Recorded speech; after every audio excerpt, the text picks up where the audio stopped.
Hi అండి. Welcome back to our channel Devi Saraswati. ఈరోజు మన ఛానల్లో పచ్చి జీడిపప్పులు కర్రీ వండుతున్నామండి. చూడండి, జీడిపప్పుని ఫస్ట్ మధ్యలో కట్ చేసి దీన్ని ఇలా సపరేట్ చేసుకోవాలండి. పైన పొర ఉంటుంది, అది తీసేసి మనం సపరేట్ చేసుకున్నామండి. దీనికి కర్రీకి ప్రిపేర్ చేసుకోవడానికి ఫస్ట్ ఆయిల్ వేసి ఆయిల్ హీట్ ఎక్కాక పచ్చిమిర్చి, ఉల్లిపాయ పేస్ట్ వేసానండి. ముక్కలా కూడా కట్ చేసుకోవచ్చండి, మీ ఇష్టం.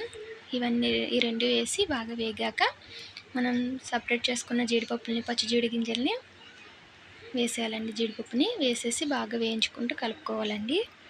చూడండి, ఇలా కలుపుకుంటూ వేయించుకోవాలండి. మధ్య మధ్యలో కలుపుతూ ఉండటం వల్ల అడుగంటకుండా గిన్నెకు పట్టకుండా ఉంటుందండి. చూడండి, ఇలా చేశాక దోరగా వేగాయి కదండి, దీనిలోకి ఉప్పు పసుపు వేసి బాగా వేయించుకోవాలండి. కలుపుకున్నాక దీనిలోకి కారం కూడా వేసేసి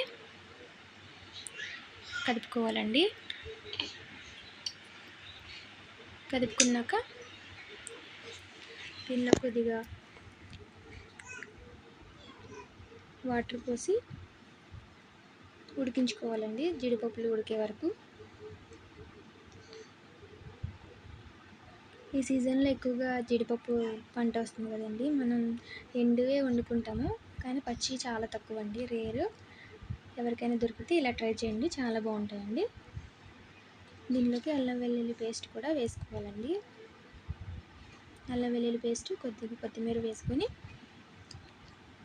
గార్నిష్ చేసుకుంటే వేడి వేడి జీడిపప్పు కర్రీ రెడీ అయిందండి.